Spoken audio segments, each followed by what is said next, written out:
Assalamualaikum warahmatullahi wabarakatuh. Kami dari kelompok 7 akan memaparkan materi mengenai pajak penghasilan pasal 21. Sebelumnya, izinkan kami untuk memperkenalkan diri terlebih dahulu. Perkenalkan, nama saya Nelsa Alicia Dingasari dengan NIM 1706622022. Saya Vina Winafila dengan NIM 1706622108.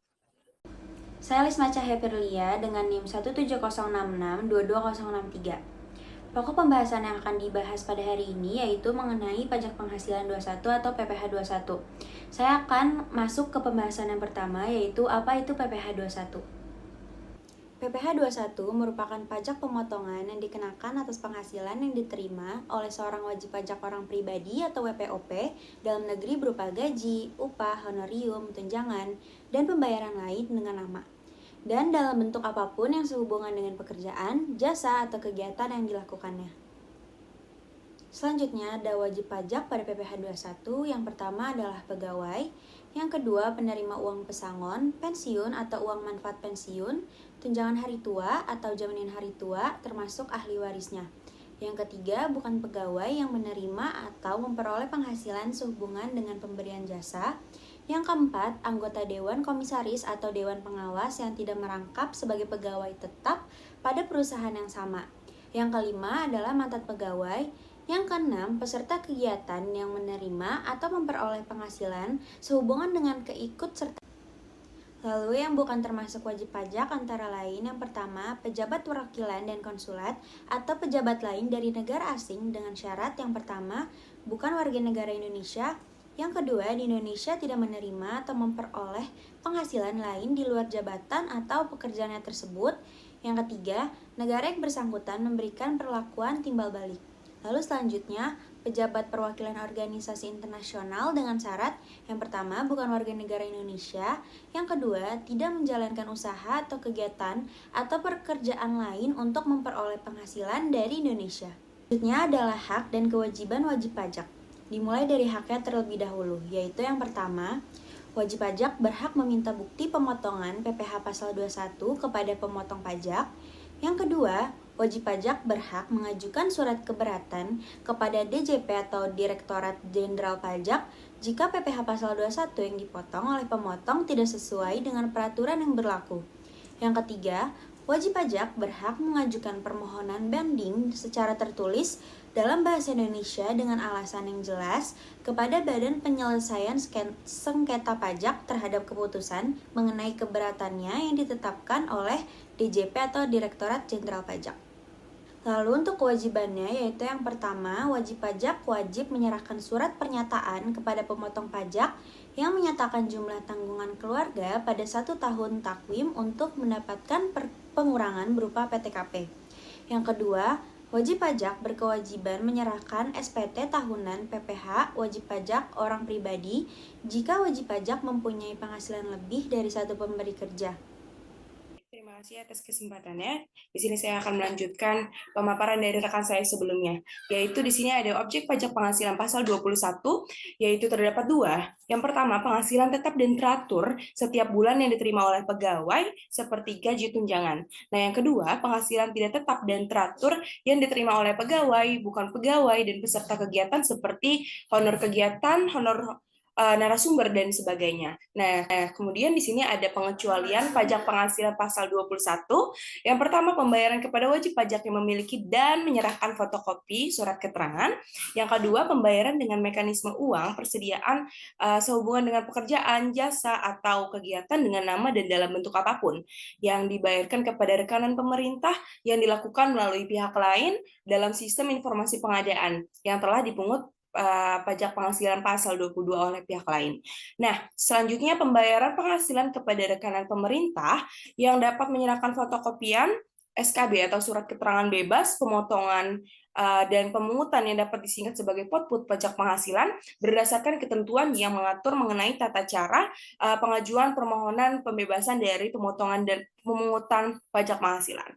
Kemudian selanjutnya ada pemotongan pajak penghasilan pasal 21. Yang pertama yaitu bendahara atau pemegang kas pemerintah. Yang kedua penyelenggara kegiatan yang membayar honorarium, hadiah, atau penghargaan dalam bentuk apapun. Yang ketiga, dana pensiun. Badan penyelenggara jaminan sosial tenaga kerja serta badan yang membayar uang pensiun. Nah, yang keempat, pemberi kerja badan dan orang pribadi baik kepada pegawai atau bukan pegawai.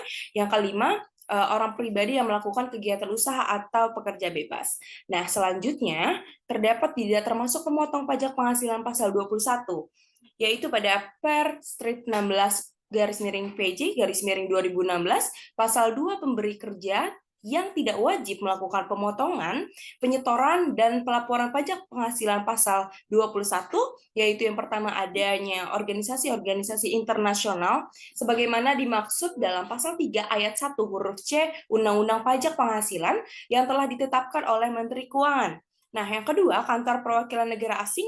Yang ketiga, pemberi kerja orang pribadi yang tidak melakukan kegiatan usaha atau pekerja yang bebas, yang semata-mata mempekerjakan orang untuk melakukan pekerjaan rumah tangga atau pekerjaan bukan dalam rangka melakukan kegiatan usaha atau pekerja bebas. Nah, baik, selanjutnya yaitu adanya hak dan kewajiban pemotong pajak penghasilan pasal 21. Yang pertama ada hak pemotong pajak penghasilan pasal 21. Yang pertama, pemotong pajak penghasilan berhak atas kelebihan jumlah penyetoran pajak penghasilan pasal 21 yang terjadi karena jumlah PPh pasal 21 yang terutang dalam 1 tahun takwim lebih kecil daripada jumlah PPh pasal 21 yang telah disetor. Nah, yang kedua, pemotong PPh berhak mengajukan permohonan untuk memperpanjang jangka waktu penyampaian SPT pajak penghasilan pasal 21.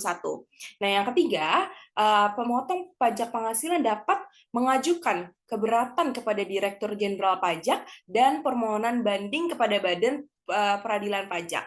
Nah, selanjutnya ada kewajiban pemotong pajak pasal 21, yaitu yang pertama, wajib mendaftarkan diri ke kantor pelayanan pajak sesuai dengan ketentuan peraturan perundang-undangan perpajakan. Nah, yang kedua, menghitung, memotong, menyetorkan, dan melaporkan PPh yang terutang untuk setiap bulan kalender. Nah, yang ketiga, wajib melaporkan pemotongan dan penyetoran PPh pasal 21 untuk setiap masa pajak melalui penyampaian surat pemberitahuan masa pajak penghasilan pasal 21 ke kantor pelayanan pajak tempat pemotongan pajak penghasilan pasal 21 terdaftar. Paling lama 20 hari setelah masa pajak berakhir. Nah, yang keempat, membuat bukti potong penghasilan atau pajak penghasilan pasal 21. Yang kelima, memberikan bukti potong pajak penghasilan pasal 21 kepada penerima penghasilan. Baik, untuk selanjutnya akan dilanjutkan oleh rekan saya. Selanjutnya ada tarif pajak penghasilan pasal 21. Yang pertama rupiah 0 sampai dengan rupiah 60 juta dikenakan 5%, lalu lebih dari 60 juta sampai dengan 250 juta akan dikenakan 15%, lebih dari 250 juta sampai dengan 500 juta akan dikenakan 25%, lebih dari 500 juta hingga 5M akan dikenakan 30%, lebih dari 5M akan dikenakan 35%, tapi yang tidak ber-NPWP akan dikenakan lebih dari 20%. Kemudian dari setelah materi tarif pajak penghasilan 21 ada dinamakan biaya jabatan. Nah, biaya jabatan ini teman-teman merupakan pengurang penghasilan bruto untuk karyawan tetap yang masih aktif bekerja. Biaya ini tuh biasanya biaya yang aktif dan merupakan kebijaksanaan pemerintah karena setiap orang itu yang berpenghasilan tentu ada biaya yang dikeluarkan. Lalu biaya jabatan itu biasanya berdasarkan keputusan Menkeu nomor 250/03/2008 sebesar 5% dikali penghasilan bruto atau maksimalnya sebesar 500.000 per bulan atau 6 juta per tahun. Dipilih yang terkecil berdasarkan masa kerjanya.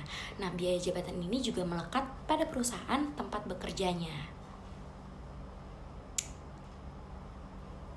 Selanjutnya ada perusahaan mengikuti program BPJS Ketenagakerjaan nih teman-teman.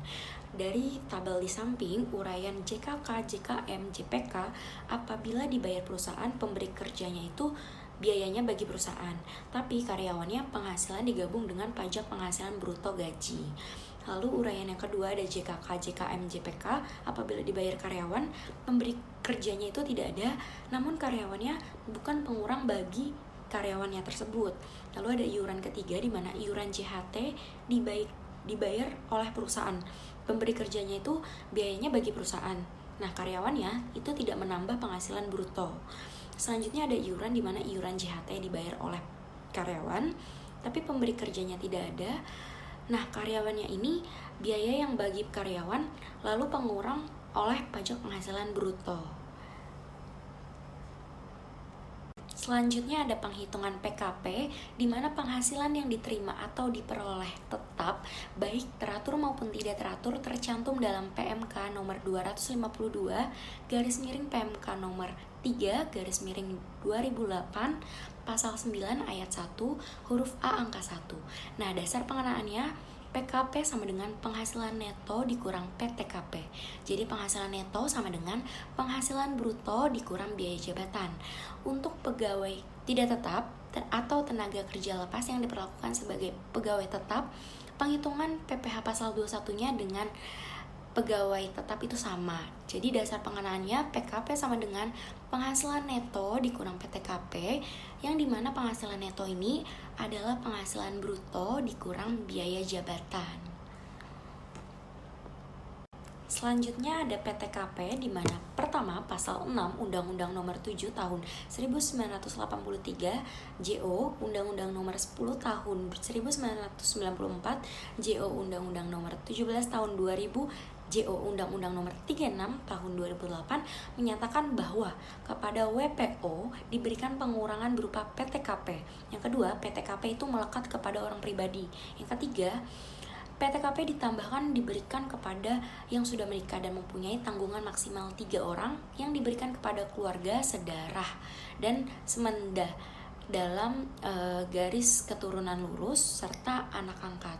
Lalu yang keempat itu PTKP ditentukan oleh keadaan pada awal tahun pajak. Lalu ada PTKP untuk karyawati kawin. PTKP yang dikurangkan ialah hanya untuk dirinya sendiri. Nah, dalam hal karyawati tidak kawin ini, pengurangan PTKP selain untuk dirinya sendiri itu ditambah dengan PTKP untuk keluarga yang menjadi tanggungan sepenuhnya. Bagi karyawati yang menunjukkan keterangan tertulis dari pemerintah daerah setempat bahwa suaminya tidak menerima atau memperoleh penghasilan, maka diberikan PTKP atas kawin dan maksimal dengan 3 tanggungan.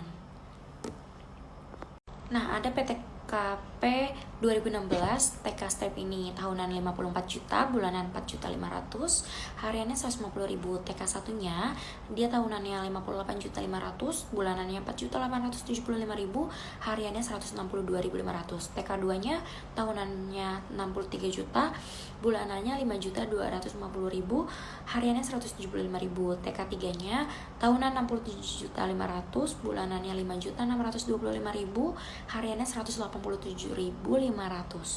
Lalu ada K-stripnya 58.500.000, bulanannya 4.875.000, hariannya 162.500. K1-nya 63 juta, bulanannya 5.250.000, hariannya 175.000. K2-nya tahunannya 67.500.000, 5.625.000, hariannya 187.500. K3-nya itu 72 juta, 6.200.000. Nah, selanjutnya ada contoh soal di mana Irfan bekerja pada PT Citra tahun 2018 dengan gaji sebulan mulai Januari 2023 itu sebesar 15 juta, tunjangan 750.000, JKK sebesar 0,3%, JKM-nya 0,24% ditanggung oleh perusahaan. Sementara iuran pensiun sebesar 2% dipotong dari gaji Irfan. Irfan menikah dan memiliki 2 anak kandung dan 1 anak angkat. Lalu hitunglah besar PPh 21 untuk bulan Januari 2023. Nah, penyelesaian PPh 21 bulan Januari 2023 itu gajinya 15 juta, tunjangan itu 750.000. Jika K-nya 0,3% itu seharga 45.000. Jika M-nya 0,24% itu 36.000. Jadi penghasilan brutonya gaji ditambah tunjangan ditambah JKK 0,3% ditambah JKM 0,24%. Hasil penghasilan bruto 15.831.000. Lalu biaya jabatan dikurangi 500.000, JHT-nya dikurangi 200.000. Jadi penghasilan netonya itu dari penghasilan bruto dikurang biaya jabatan dikurang JHT, yaitu 15.131.000. Nah, disetahunkan dikali 12 jadi 181.572.000. Hasil penghasilan bruto 15.831.000. Lalu biaya jabatan dikurangi 500.000, JHT-nya dikurangi 200.000. Jadi penghasilan netonya itu dari penghasilan bruto dikurang biaya jabatan dikurang JHT, yaitu 15.131.000. Nah, disetahunkan dikali 12 jadi 181.572.000. Nah, ada PTKP 2016, TK Step ini tahunan 54 juta, bulanan 4.500.000, hariannya 150.000. TK satunya dia tahunannya 58.500.000, bulanannya 4.875.000, hariannya 162.500. TK 2-nya tahunannya 63 juta, bulanannya 5.250.000, hariannya 175.000. TK 3-nya tahunan 67.500.000, bulanannya 5.625.000, hariannya 187.500. Lalu ada K-stripnya 58.500.000, bulanannya 4.875.000, hariannya 162.500. K1-nya 63 juta, bulanannya 5.250.000, hariannya 175.000. K2-nya tahunannya 67.500.000, 5.625.000, hariannya 187.500. K3-nya itu 72 juta, 6.200.000. Nah, jurnalnya biaya gaji di debit 15 juta, biaya JKK 45.000 di debit, biaya JKM-nya di debit 36.000, biaya tunjangan di debit 750.000. Lalu hutang JKK dan JKM itu dikredit 81.000, hutang iuran pensiunnya 200.000 dikredit, hutang PPh pasal 21-nya itu 925.900 rupiah. Kasnya dikredit 14.624.100 rupiah. Lalu di debitnya ada hutang PPh pasal 21 sebesar 925.900 rupiah, kreditnya kas 925.900 rupiah. Lalu ada debit hutang JKK dan JKM-nya 81.000, di kredit ada kas 81.000, di debitnya ada hutang iuran pensiun 200.000, lalu kreditnya kas 200.000. Sekian dari kelompok 7, kurang lebihnya kami mohon maaf. Wassalamualaikum warahmatullahi wabarakatuh.